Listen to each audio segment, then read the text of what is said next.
Salut à tous mon Omega et on se retrouve dans une nouvelle vidéo où l'on va critiquer le meilleur film de l'année 2023 actuellement. Nous sommes en avril.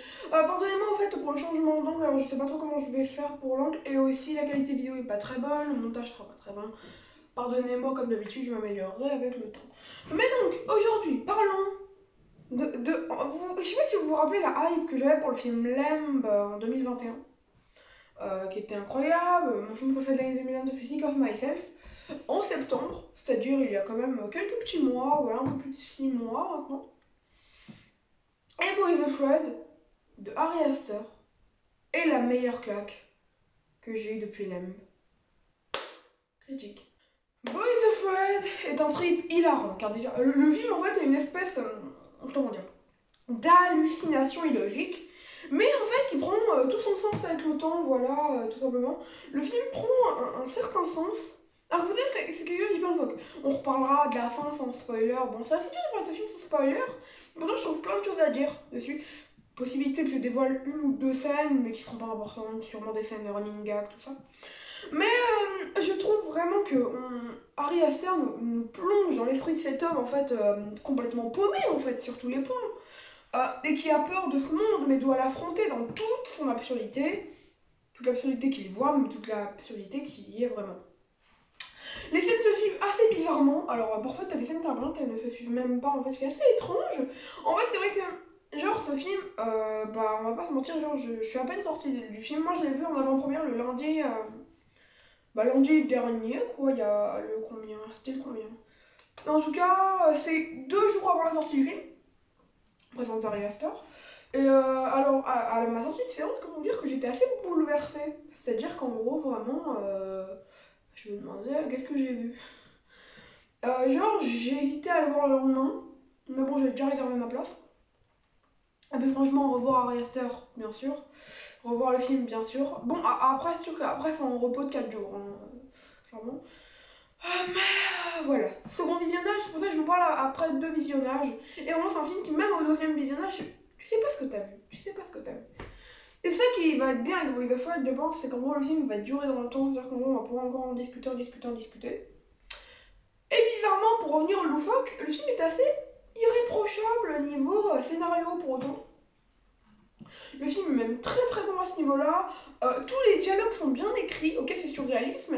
Faut savoir que la vie de Boys of Fred, c'est en 2020, on nous annonce une comédie cauchemardesque de 4 heures. 2021, on a des photos du tournage de Disappointment BLVD à l'époque. Ensuite, année d'après, on a les infos du problème de montage avec A24, plus l'affiche, et là on y est. Mais comme ce film a pris 3 ans à se faire, et en gros là où je voulais en venir, c'est qu'en gros Harrison nous l'avait vendu comme une comédie cauchemardesque de 4 heures. Je pense qu'il y aura un director's cut de 4 heures. D'ailleurs j'espère même. Mais en gros ouais. C'est-à-dire qu'en gros avant ce director's cut, il y a quand même déjà 3 bonnes heures, et je me demande bien ce qu'il avait mis dans les 4 heures quoi à ce rythme-là. Ça doit être extraordinaire en fait, j'espère vraiment qu'on l'aura director's cut, parce que là, ouais c'est extraordinaire, Boys of Fred. Et en fait, ouais, c'est vraiment une comédie cauchemardesque parce qu'en gros, c'est plus une comédie que de l'horreur. On n'est pas sur du Midsommar, on n'est pas sur du réalité. Je vous donnerai mon classement des films d'Ari Aster à la toute fin. Enfin, les 3 que j'ai vus, du coup, puisque c'est les seuls. On va parler que des longs métrages.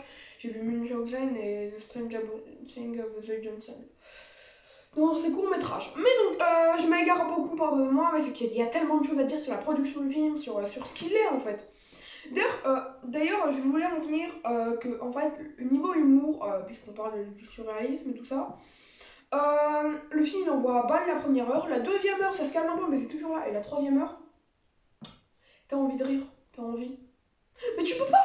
Genre, il y a notamment la scène du grenier. Personne n'a réussi à rire dans la salle alors que tout le monde avait envie. Ça c'est fort, voilà. Et ce que j'aime bien avec Ari Aster, c'est qu'en fait, c'est un gars qui te suit, genre, hérédité, il va se traumatiser. Midsommar, j'ai des séquelles. Et Boys of Fred aussi, parce qu'en fait, c'est des films qui te restent. Ça doit être un film de genre, je vais prendre un film de genre, un film d'horreur, que tu vois, ok, peut-être, admettons plus de genre film d'horreur, ça te fait peur sur le moment. Une comédie surréaliste, ça te surprend sur le moment. Mais en fait, quand ça dure dans le temps, ok, c'est pas une hantise Midsommar, j'endors la nuit. Donc ce que je veux dire, c'est que j'y pense tous les jours à Midsommar. Bon, moi aussi, pour une certaine raison que vous connaissez sûrement, c'est mon film préféré. Voilà. Avant de voir Boys of Fred.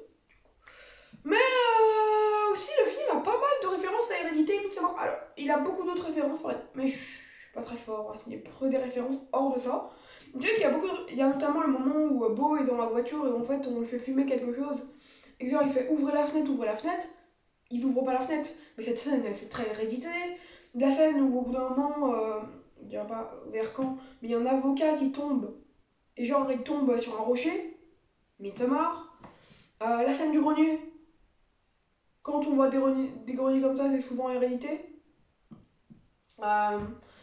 Euh, quoi d'autre Et il y avait aussi une autre scène par rapport à Midsommar, bah, tout simplement l'endroit dans les bois, très Midsommar. Et pourtant, voilà, quand tu lances juste des inspi, Ari Aster a un truc avec les sectes. Alors, pour une fois, c'est pas une secte horrible, mais Ari Aster a un truc avec les sectes, avec la famille aussi, bon bref. Ça parle encore de la famille, comment dire.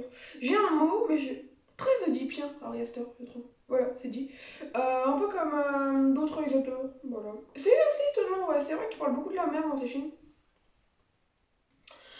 Aussi la mise en scène. La mise en scène. Plan séquence, plan fixe, gros plan. Moi je trouve qu'un des meilleurs plans du film qui m'a le plus marqué, qui est pourtant très simple, c'est le moment où Beau regarde dans le Judas en fait. On a, je pense, le meilleur directeur de la photo actuel, c'est-à-dire Paweł Pogorzelski, qui a pas fait que des Ari Aster. Alors lui, il suit Ari Aster depuis le début, je pense qu'ils étaient amis à la base. Il a fait même ses courts-métrages et tout. Mais en gros, il a aussi fait Face Positive de Chat24. Il a shooté le film Fresh de Mimi Cave, je pense. Il a shooté Tragedy Girls, qu'il faudrait que je vois d'ailleurs. Il est dans ma liste de films à voir cette semaine. Mais donc voilà, en fait, clairement, ça crée quelque chose dans ses plans. C'est un chef incroyable. J'ai oublié de dire son nom, Pogorzelski. Niveau bande son, ça nous perturbe. C'est perturbant. Moi, après, je trouve même que les singles, parce que vous savez, les musiques ont pas été faites exprès pour le film, sont très bien faites. Il y a notamment la musique, en fait, quand Beau il entre dans la maison de sa mère, et qu'en gros, vous savez, on voit les années. En gros, les trucs. En gros, vous savez, les années de l'entreprise de la mère de Beau. Là, il y a une musique que j'adore. Je l'ai écoutée 100 fois, au moins 50, depuis que j'ai vu le film. Franchement, en plus, ça fait ressentir viscéralement chaque émotion au-delà des singles. Une odyssée très personnelle pour Astor. Et alors, j'ai vu certaines critiques, et la critique, des critiques mauvaises sur le film, la principale critique, c'est moi, et Astor, bah, justement, il se fait trop confiance. Je suis pas nécessairement d'accord. Pour moi, il fait un truc trop personnel où il oublie le spectateur. Moi, je me vois pas dans Boys of Flood, mais ce que je veux dire, c'est que ça parle à beaucoup de monde, je pense. Boys of Flood peut parler à pas mal de monde. Quelqu'un qui est perdu, tout simplement. Dans un monde loufoque. Est-ce que ça parle à tout le monde? Bah oui, je trouve du monde. Non, voilà, sincèrement, c'est simplement grandiose. C'est un rêve qu'on attendait depuis 3 ans. Une comédie cauchemardesque comme on nous l'avait promis. Sincèrement, le cinéma d'horreur fut transcendé par l'hérédité. Le cinéma, tout court, fut transcendé par Midsommar. Et le cinéma est encore révolutionné par Boys of Flood. Je noterai un petit défaut. Je suis obligée. Parce que j'ai... Non, je vous dis ma note à la fin quand même. Mais ma note n'est pas 20 sur 20. Parce qu'en gros, la fin, j'aime beaucoup cette fin, mais peut-être un peu trop tirée par les cheveux. Genre notamment une espèce de ressuscitation. Je vous laisse. Bon, j'en ai peut-être trop dit là. Concluons. Ma note du coup sur 20 sera de 19. 19.5, je suis en train de dire. En tout cas, c'est entre 19 et 19.5 sur 20 ma note. Boys of Flood est pour le moment l'un de mes films préférés, tout court. Là, en vrai, si j'aurais faire un classement, c'est à chaud. C'est à chaud, ça va changer avec le temps parce que j'ai vu Boys of Flood il y a 3 jours, quoi, le deuxième visionnage. Mais c'est rare quand même. D'ailleurs, je tiens à dire que si vous n'avez pas aimé le premier visionnage de Boys of Flood et que vous l'avez trouvé trop long la première fois, une deuxième fois, j'y serais beaucoup moins long la deuxième fois. En fait, je suis quelqu'un qui, même quand un film m'intéresse, je regarde ma montre toutes les 5 minutes. Je suis quelqu'un comme ça, je sais pas, c'est psychologique. Je suis obligée de regarder ma montre.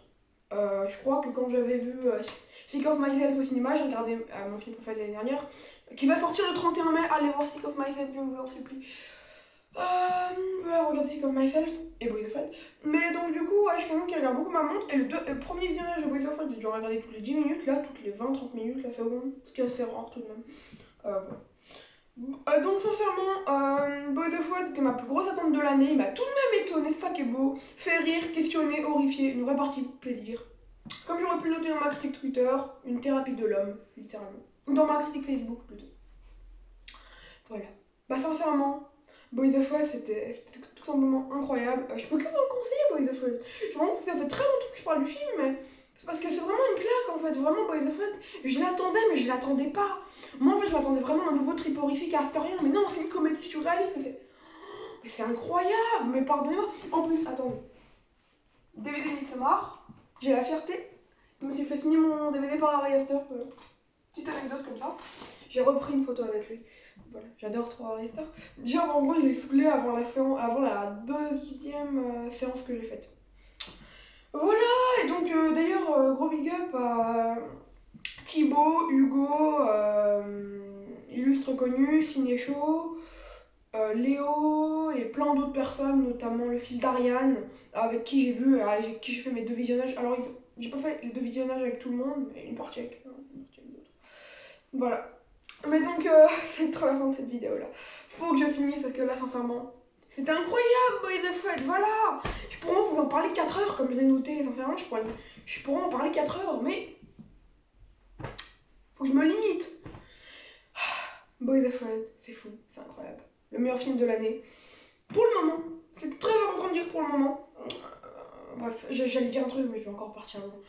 Bah, c'était un méga, prenez soin de vous. Moi, je pense que ça va se retourner les vidéos prochainement. Les 2 prochaines vidéos après celle-là seront le bilan de mars et le bilan d'avril.